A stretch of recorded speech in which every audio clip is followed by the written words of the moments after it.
Hello, BookTube. It's a beautiful Friday here in Boston. Bright blue skies, bright white clouds, mid 80s Fahrenheit with the predictions being even hotter tomorrow. Lovely, absolutely lovely. The wake of a long and dreary rainy day. This is the kind of payoff that you sit through those days waiting for. Absolutely beautiful, and also the walks with the bean have been beautiful. And really curious, really interesting. We were walking earlier this afternoon, and she wanted to interrogate some sort of smelly spot on the ground somewhere in somebody's front yard. So we just stood there while she took her time. It's her walk, not mine. So if she wants to stop, we stop. She wants to stay there and examine things for a while. We stay there and examine things for a while. I don't bring a book. I don't bring a phone. I don't bring anything like that. I'm with her. It's her walk. I'm not, you know, the minute you stop interesting me, I'm going to start to text people. No. No. I don't wear headphones, nothing like that. So I was standing there while she was examining whatever was underneath this shrub. And this bush had elaborate bright flowers with big bunches of stuff in the middle, in the middle of all the petals.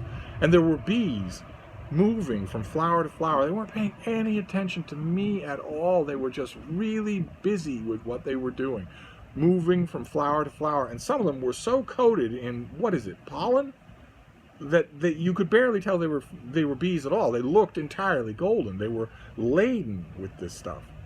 And it was just fascinating to watch them. Just fascinating. I was right up to them like that because they didn't care that I was there at all. They were totally going about their business. And they were indisputably talking with each other, okay? I know a lot of people, and especially in the previous generation, would have said they're just wind-up machines. They're doing everything according to instinct. They don't actually have anything in the way of what we would understand as cognition, but they were clearly talking to each other. It wasn't just instinct.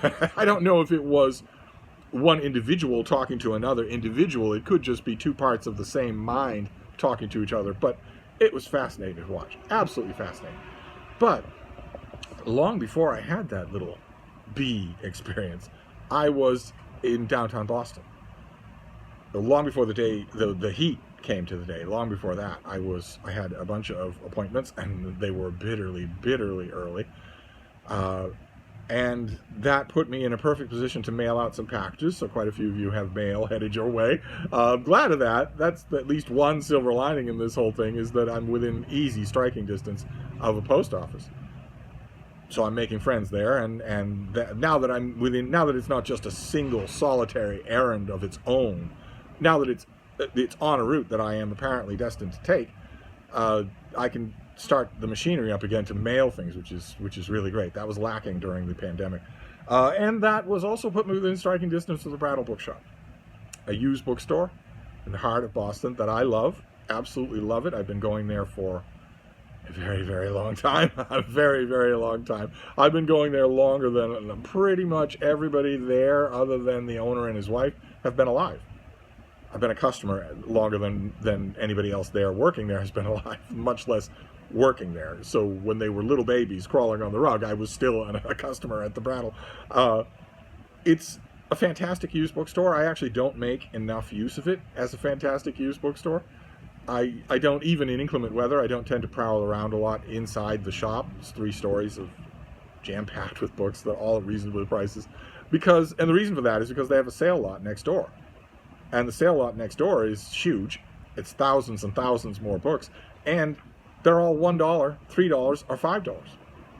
They're not organized in any way other than price, and they change all the time. There's a Brattle worker out there all the time, bringing out new books, throwing some of the older books away. That breaks my heart. When I'm there for that, it just makes me wince. There's a little dumpster right at the back of the sale lot, and when the books have been out there a while, I mean, the staff keeps track. They do this. They rotate these things on a regular but systematic basis. So a book that goes into the dumpster has had a long time to attract a buyer, including me. It still hurts. Anyway, and I was there, and it was still the cool of the morning, and it was beautiful, and I was temporarily free of any other obligations, so I shopped for books. And I got a pile of them. As usual, I got a pile of them, and I want to show them to you. We'll start with a mass market paperback, an old mass market paperback. Some of you will have seen these old, who is this? Who does this? Northeastern University Press. These are from 50 years ago, and I found one. I don't particularly want this book in this format, but it was $1. I don't have it, and I have upcoming occasion to reread a certain part of it. This is a famous book. It's Patriotic Gore by Edmund Wilson, the great critic Edmund Wilson. And this is his study of various American Civil War related literature. Everybody from the memoirs of Ulysses S. Grant to the diaries of Mary Chestnut to a very good discursion on Robert E. Lee. And I have occasion to be gobbling up writings about Robert E. Lee. So I had that in mind. For $1, you don't need much justification for a book. But I had that in mind. Also, I forgot. I was looking through the table of contents. I completely forget. I always forget when I think about this book, about the chapter on Oliver Wendell Holmes, on Supreme Court Justice Oliver Wendell Holmes. I always forget that there's a chapter in here, and that it's very thought-provoking. So, I mean, this book has had lots of high-profile criticisms. Some of it has been completely justified. And I don't want it in this Northeastern paperback edition. I wanted to have a copy because there's some reading in it that I want to do. But what I really want is, a little hardcover with a dust jacket. I'm sure that I will find one. This has had many editions. It's just the sort of thing that if you're at a cheap used bookstore, you can grab it, and you're guaranteed of getting, how much is this, 1,000 pages? Almost 1,000 pages of great prose from a great writer. Then these next two are trade paperbacks, and one of them I've had before in many different formats, and one of them I'm not all that familiar with, unless maybe I have had it before in a different format and just didn't realize it. These are both from a publisher called Past Times.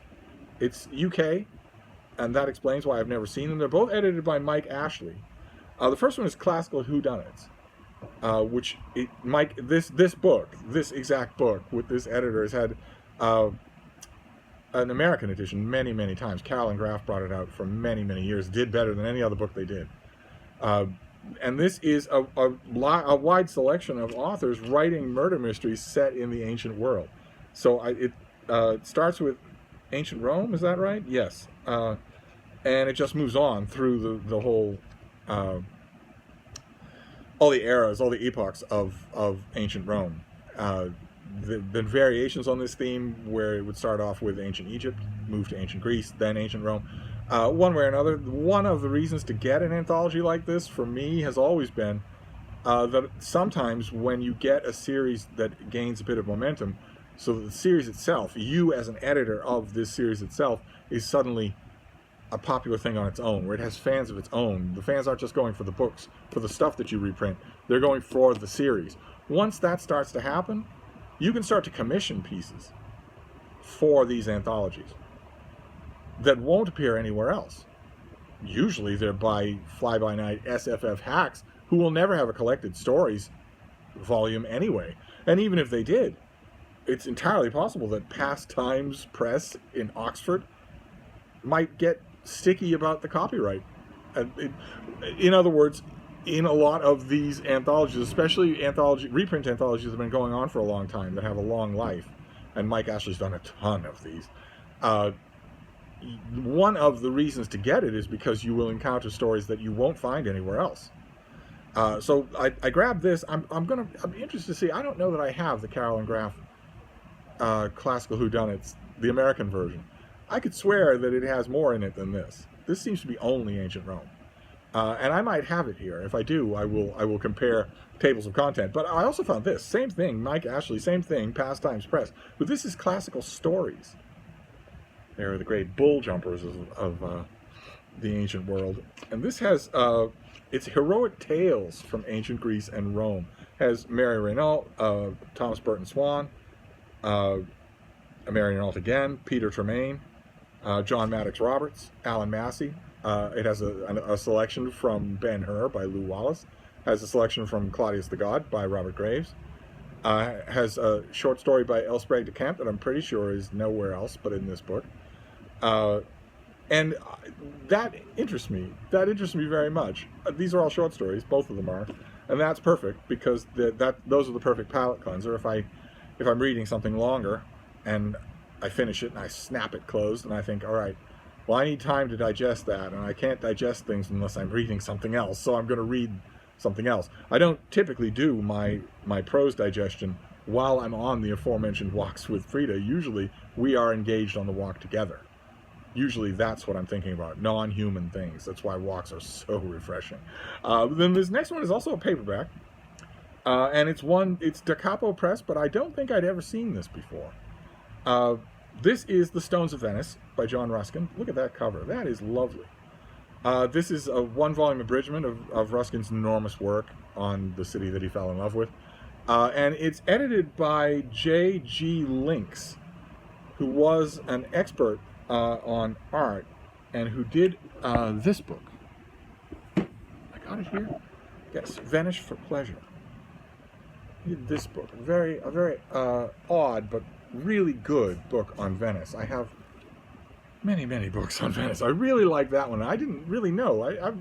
I never really put two and two together and thought that maybe one of the big reasons why I like the book is because of the author. So this will be a delight. I'll read. I presume he has an introduction. Yeah, he has an introduction, and then I'll be interested in seeing what he picks here. But Ruskin is just great. He's totally forgotten today. No one reads him except me and Wilson. But nevertheless, he's fantastic. Like, for instance, the Gothic school of architecture, which he found all over Venice. The Gothic school of architecture, that humility, which is the very life of the Gothic school, is shown not only in the imperfection, but in the accumulation of ornament. The inferior rank of the workman is often shown as much in the richness as in the roughness of his work. And if the cooperation of every hand and the sympathy of every heart are to be received, we must be content to allow the redundance which disguises the failure of the feeble and wins the regard of the inattentive.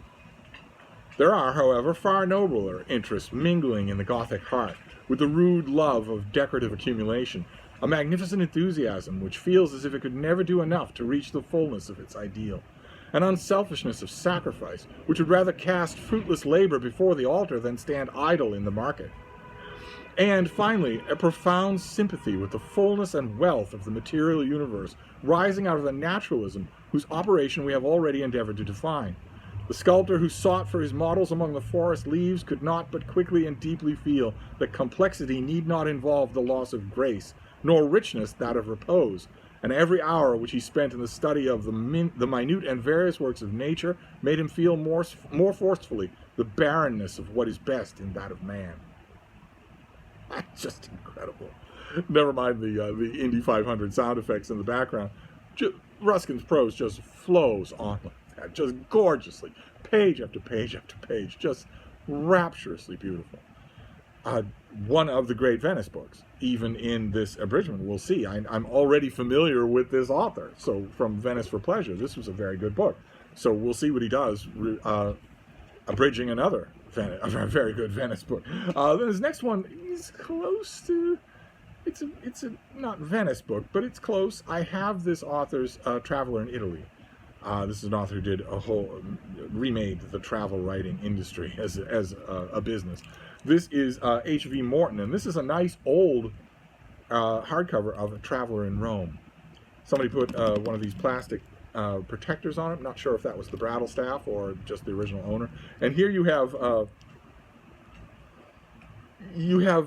I mean, you have a time period captured right there on the cover, so that you know that this is not a present day travel guide.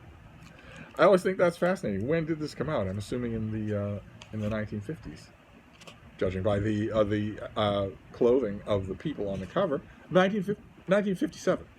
And this is, Morton went all over the world and wrote books. I don't think I have a full list of his books here. There's A Stranger in Spain is advertised on the back here. But he did a bunch of, oh, here we go, yes. In Search of South Africa, In Search of England, The Call of England, In Search of Scotland, In Scotland Again, In Search of Ireland, In Search of Wales, In the Steps of the Master, his book about the Holy Land, In the Steps of St. Paul, Through the Lands of the Bible, In Search of London, The Heart of London, The Spell of London, The Knights of London, The Ghosts of London, and so on and so forth. And I have somewhere here A Traveler in Italy, which is a very good volume. This is just Rome, and it sacrifices, you know, the breadth of exploration for the depth of detail. There is the Eternal City. Amazing. Now, I've read this for a while back in the early 1990s. Some publisher brought all these out in really cheap trade paperbacks. A ton of H.V. Morton. I read a lot of it then. Maybe even earlier than that, but I've realized in the ensuing 28 years that I love this guy's writing. He alternates in books like this, especially the more precise his focus is. So if he's talking just about a city, Rome, Jerusalem, London, over and over again, he will vary from a very particular observation about some tourist trap to a more pondery type thing, and I think he's great at both. So I was happy to find this. I will have to search the premises for A Traveler in Italy. It's here somewhere, but as I've mentioned in earlier videos, the books here at Hyde Cottage are a little bit out of control, and they look even more out of control than they really are, because I am seriously contemplating, I am in the planning stages of Operation Harrigan, which is a stem-to-stern reshaping of the books here. I'm in the early operational stages of Operation Harrigan. The first step that has to be taken is that I need room to move around. Can't do this without that. And in order to get room to move around, I need to get rid of books. 200 or 300 books need to be out the door. My goal is 2 full bookcases empty. 2 whole bookcases empty. Because when you're doing a massive book rearrangement, what you are inevitably going to need to do, unless it takes forever, you can't do it book by book, or that will take forever, and lead to a million second guesses that mean it never actually finishes. Now, what you need to do is target a bookcase that is the center of some part of the move. Take everything off that bookcase and put it somewhere in order to think about what's going to go on that bookcase. That thing has to be empty. You can't do it a book at a time. And obviously the only way you can do that is if you have a place for those books. If you put them on the floor, they're going to stay on the floor. So Operation Harrigan has begun. I am building a mound of books to get rid of. Once those are gone and the equivalent of 2 whole bookcases are empty, then I will commence. But the goal is, I mean, it should not have taken me, it took me half an hour to find this. This morning. It took me half an hour to do. That shouldn't be true. It shouldn't take me more than 5 minutes to find anything. And if it does, and it routinely does, like for instance, A Traveler in Italy, I've already looked. I've already done one advanced look. I thought, sure, I knew exactly where it was. It's not there. Which means I moved it, and I have no idea where. And there are too many things here that are double stacked.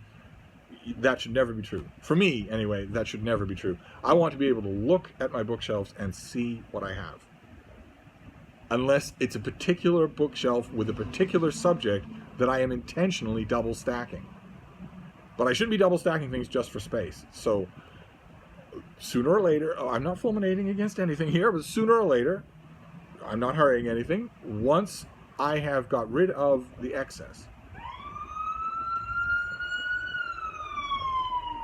there's no need for it at all. There's no traffic out there. Just do it. Just to make noise, just do it. But it's entirely possible that that driver will be sideswiped by a car and killed instantly, or maybe die of a heart attack, or maybe something worse. It's entirely possible. I can think about that when they do that. But one way or another. I forget what I was saying. Nope, it's gone right out of my head. Because of a totally extraneous bit of noise. Totally extraneous. There's no traffic. That's why you run your siren, to tell cars to get out of your way. There's no traffic. And there's no emergency. There's obviously no emergency. No. There aren't enough people in the world. In the current estimated population of the world, there aren't enough people to have siren-worthy emergencies 50 times every single day. Day in and day out for decades.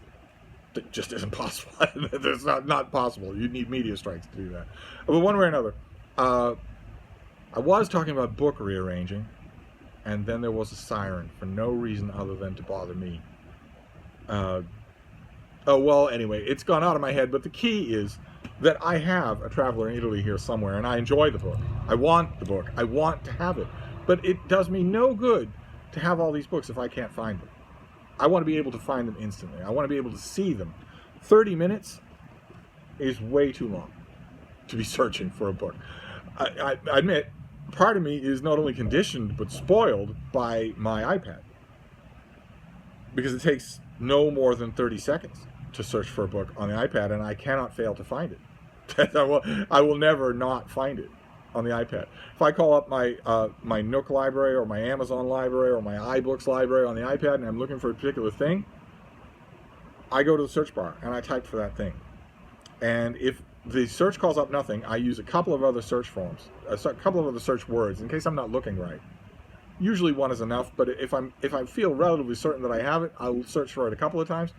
And if it turns out I'm just wrong, if a couple of searches, again, a total of 30 seconds, turn up nothing, well, I'm still not out 30 seconds, because before the 30 seconds are up, I can order the book and have it delivered to my device. All in 30 seconds. so not even just finding things, it's fixing gaps.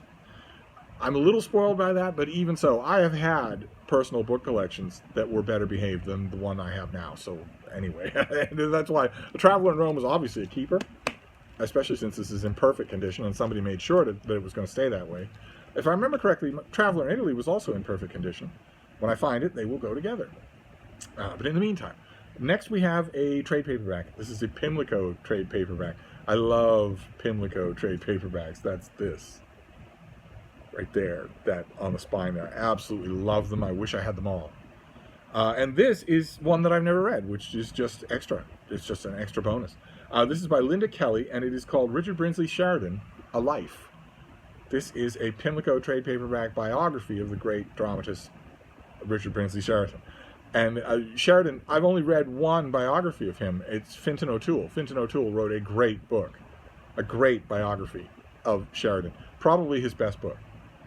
And I loved it, absolutely loved it. I don't have it. I don't have a copy of it at the moment, but I loved it. And I saw this, and my first reaction was, well, do you need to read another biography? Well, I love Sheridan. I love his work. And his life was fascinating. So, of course, if I can have 8 Byron biographies, if I can have 7 Hawthorne biographies, I can have 2 Sheridan biographies. So I grabbed this, especially since it was dirt cheap. It was $1. So I grabbed it, and I will read it, and I will see what it tells me that Fintan O'Toole's book did not. As simple as that. And maybe getting this, reading this, liking or disliking this, will be the grist that the gods need to make sure that Brattle provides. Maybe reading this will mean that the Fintan O'Toole book shows up at the Brattle. Could easily happen. I've had it many times before in my life. It's been in library tours on this channel. That's how recently I've had it. I send it out to people. It's called A Trader's Kiss. Tremendous biography. Just tremendous. And a little bit, I mean, I don't know anything about Linda Kelly. I wonder if this book would tell me anything about Linda Kelly. I have a suspicion that I know why this is. Linda Kelly's most recent books are Juniper Hall and Women of the French Revolution. She also co-editor of 2 anthologies, Feasts and Proposals, and has written a number of papers, including the Times Literary Supplement and Washington Post. She's married with 3 children and lives in London. That doesn't tell me a whole lot about her, but Fintan O'Toole, I have a suspicion that this is part of a massive collection of Irish-related books that the Brattle is slowly unrolling to the public. And I don't know how Irish this is. Sheridan, of course, completely Irish, but I don't know if Linda Kelly is. Fintan O'Toole's biography of Sheridan was Irish to its core. And the same thing with this next one. This is a battered trade paperback. This is obviously not something that I will keep. You know, when I go to the Brattle, I like to find keepers. I like to find books that I know I'm not going to get rid of. Whether I can find them again or not. I know I'm never going to get rid of A Traveler in Rome. I know I'm not. So, and that Ruskin's Stones of Venice, as an abbreviation, that seems like something that will be a keeper. This one will not be. I only got it because it was $1. It will be fascinating. It might turn me on to an author that I really like, but it might not, and it's no skin off my nose either way. This is Gemma O'Connor, and it's called Walking on Water. It's an Irish murder mystery. Let's see here. So the narrator of the story is quoted on the back cover. This is a UK trade paperback. I went out earlier than usual because of the spring tide. It was a breathtaking morning, beautiful, mysterious, with the pinkish dawn light playing through the sea fog. As I rounded the point, I saw her, rising out of the swirling mist. At first I couldn't believe my eyes, for, God forgive me, I thought she was walking on water. That was a quote from the narrator, and then we get the back cover copy. But it was only as John Spain reached out his hand to her that he noticed the rope and saw with dismay that she'd been propped upright and lashed to a tree. Her name was Evangeline Walter. Apparently single, she was one of many newcomers newly settled on an estuary on the southwest coast of Ireland.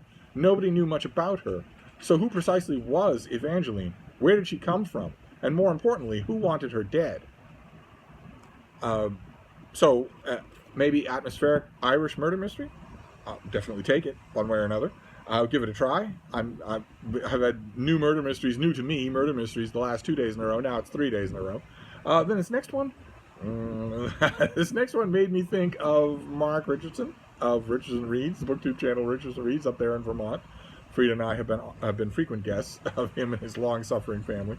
I saw this book and immediately thought of him. Because I think it might go well in his nautical library, even though it's not in the best of shape. This is by Frederick Stanhope Hill, who was an institution of Old Boston. He was a classic Old Boston figure. And this is called 26 Historical Ships. And it's dedicated to the memory of his former commander, David Farragut. There's Farragut. There's the old man himself. Farragut also has a stern-looking statue welcoming you to a little pleasure bay in South Boston. A very sweet little place that's colloquially known as the Sugar Bowl, where I used to walk my girls, my pointer and my basset hound. We used to get a ride there from a friend and walk all the way around the Sugar Bowl.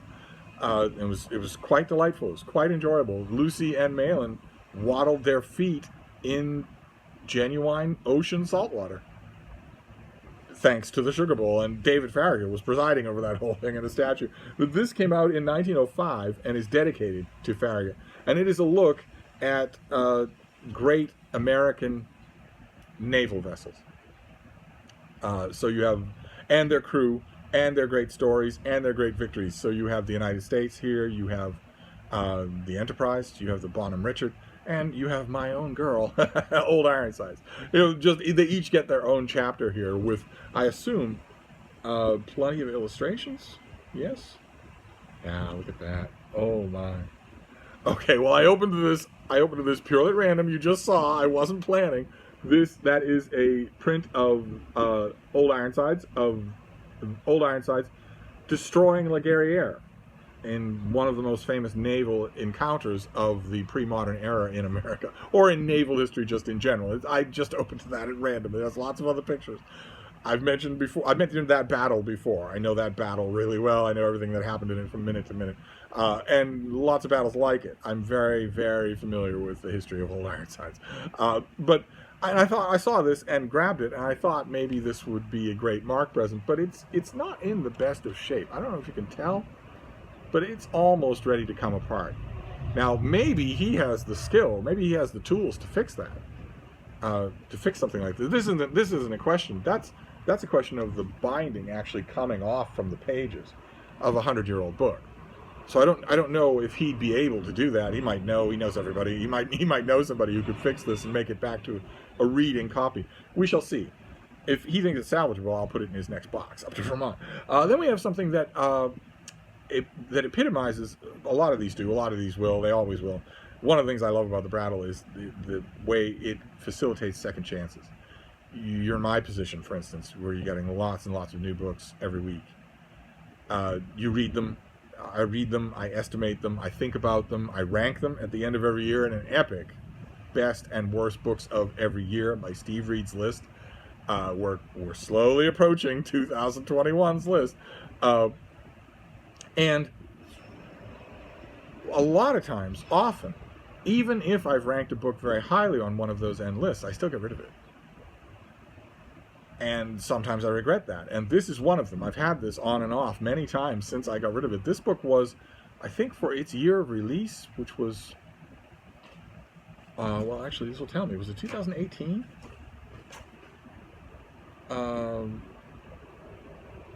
Okay, well, this says 2014 and 2018. I think this was 2018 in America, anyway. But I believe it was number one for history. I believe it was the number one choice. And I didn't have it. I've got rid of it every time I've had it, usually lately to one of you. This is by Claudia Renton, and it's Those Wild Wyndhams, Three Sisters at the Heart of Power, taking its inspiration from the Wyndham Sisters by John Singer Sargent, the greatest portrait artist of all time, who did a great portrait of these three. I wonder if this will tell us. Yes, 1899, and it currently sits in the Metropolitan Museum of Art in New York City. And it's a bewitching painting. All of his portraits are amazing. All of his portraits are more than what they seem on the surface. And I believe, I mean, quite a few of them have had dedicated histories so far. I think they should all have them. Absolutely. Put a Sargent cover on a big history and just give everybody their day in the sun. They all deserve it. And this was fantastic. The author does an incredible job, not only of fleshing out these three girls and also their brothers, but also their family and the way their family was connected with all the rest of the town, all the rest of the famous society families of the late Victorian and Edwardian era. It's just, it ended up being one of the things I love most about it, is that it ended up being as much a portrait of an era as of three sisters. I thought it was fantastic, just fantastic. The thing that it reminded me of that I thought was most similar to was a big book from probably 30 years ago called The Peabody Sisters, about sisters in America at almost the same time. That again, I read The Peabody Sisters and I thought, okay, well, this is just going to be a collective biography of a bunch of stay-at-home ninnies, and instead it was a tremendous portrait of much wider stuff than that.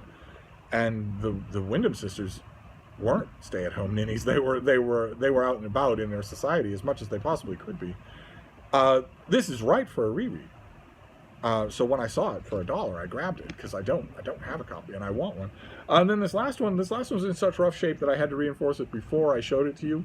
But that's okay because I don't plan on getting rid of it. I got rid of it once upon a time years ago, and I checked to make sure that this volume was not the one I got rid of years ago, but it isn't. It's just another volume. And with old volumes like this is from 1965. You don't know how often you're going to see these things.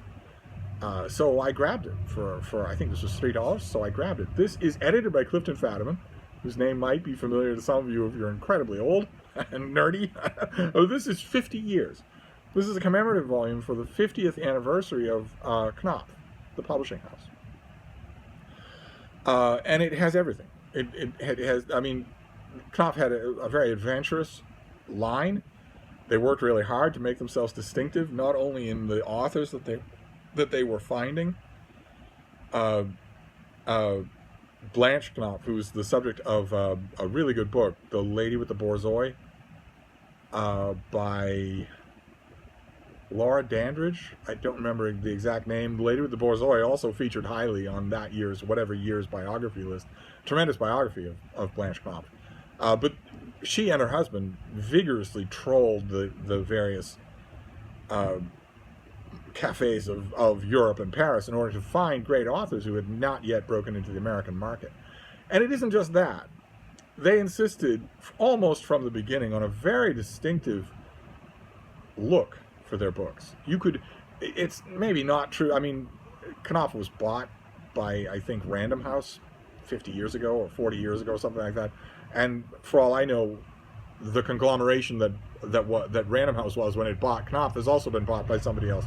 Aren't all the book publishing houses in the country, in the English-speaking world, now owned by Bertelsmann?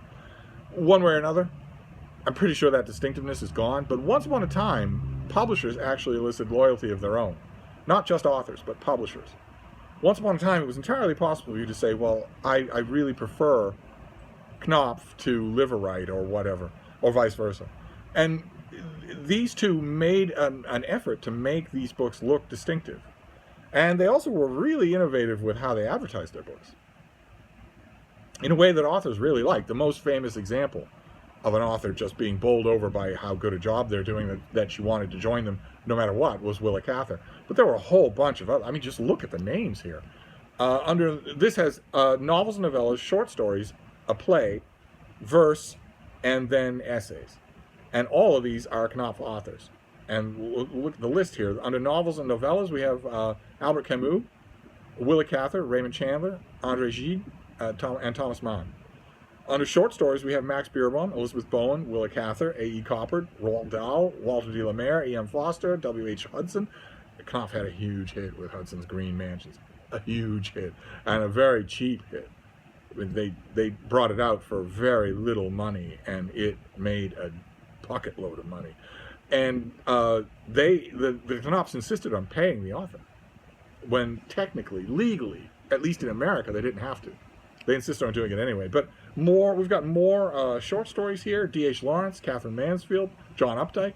The play is by Jean-Paul Sartre. Verse is by T.S. Eliot, Robert Graves, A.E. Housman, Langston Hughes, D.H. Lawrence, Frank O'Connor, Ezra Pound. And the essays, you've got Camus again, Joseph Conrad. The story of Alfred Knopf and Conrad goes back a long way. So we've got some great anecdotes associated with it. Anecdotes that I want to believe are true, even though since they come from Knopf himself, I doubt them. But nevertheless, some great... he spotted Conrad and thought this could be a major author, and a publishing house ought to get behind him. As it was great to find him in here. It's kind of odd that he isn't anywhere else, that he's only in nonfiction. But one way or another, who else have we got for essays? Clarence Day, T.S. Eliot again, Learned Hand, the great jurist, Learned Hand. Got Joseph Hergesheimer, whose name is totally forgotten now. He's one of the only names on the back of this thing who's totally forgotten now. But he was, the Knopfs wanted him to be a big deal. They wanted him to be the next big fiction name in America, and it just didn't work. And one of the charms of this house is that they could know for sure that it wasn't working. They could get the balance sheet back. The Knopfs had Mr. Knopf Sr., Sam Knopf. They had him come in as the bookkeeper, the stormy old father. You know, classic example of bringing Dad on to work in the shop. And he told them perfectly clearly what items on the list weren't making money and which ones were. And they didn't care. They cared enough to stay in business, but they didn't care. They were willing to swing their whole belief behind things that they knew were going to be money losers for the house. And Hergesheimer ended up being that over and over and over again. I dread the day that some New York Review of Books editor decides that he wants to spark Hergesheimer rediscovery. I just dread that day. He was bad. That's why he didn't catch on. He was bad. But who else have we got here? Richard Hofstadter, Julian Huxley.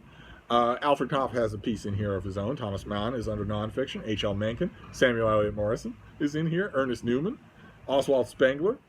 So just a fantastic anthology. Yes, it's a little bit of drum beating on Blanche Knopf's part herself, but it doesn't matter. If your publishing house, thanks to your efforts, has published so much great stuff, then a nice big anthology selecting a lot of it will be terrific.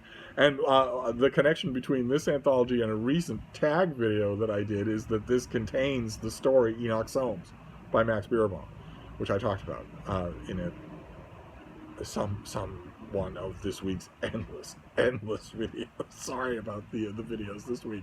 Very sorry. They've been very long, like this one, and there've been an endless number of them. I made more videos this week than most people make in a year.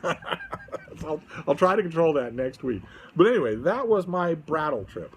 So we have 50 years, an anthology, a great anthology. I think Knopf has already done a 100-year anthology, but this is just amazing. Then we have Those Wild Wyndhams, a great second chance at the Brattle, a more recent history volume that I loved and got rid of. Now I get to keep it. We have 26 historic ships, which we'll see. We'll see if Mark considers this salvageable, if it's good enough to be in his collection. Then Walking on Water, an Irish murder mystery. We'll see if maybe I like it. A new biography of Sheridan in a Pimlico trade paperback. Traveler in Rome by H.B. Morton. Once upon a time a name that needed no introduction, now completely forgotten. but first-rate travel writing, very companionable travel writing. Then Stones of Venice, a great book by Ruskin, here abridged, severely abridged, by a guy who did a great book on Venice. So maybe he's the perfect position to do it. I can't wait. Then 2 UK trade paperback anthologies, classical whodunits. I believe I've read everything in here because I read the Carolyn Graff version. That was the first of their Mammoth books. The Mammoth book of classical whodunits was this. Then classical stories, and that may have been also reprinted in America as well. That could be the Norton book of classical stories. Again, I'd have to check the table of contents. I don't think I have either the Mammoth book of classical whodunits or the Norton book of classical stories here. I don't think I have a copy of either one of them. And then finally, Patriotic Gore by Edmund Wilson, the great Edmund Wilson, which I freely admit I got it because I want to reread and maybe quote one particular thing in it. I'll probably read other things in it, but these old paperbacks of his,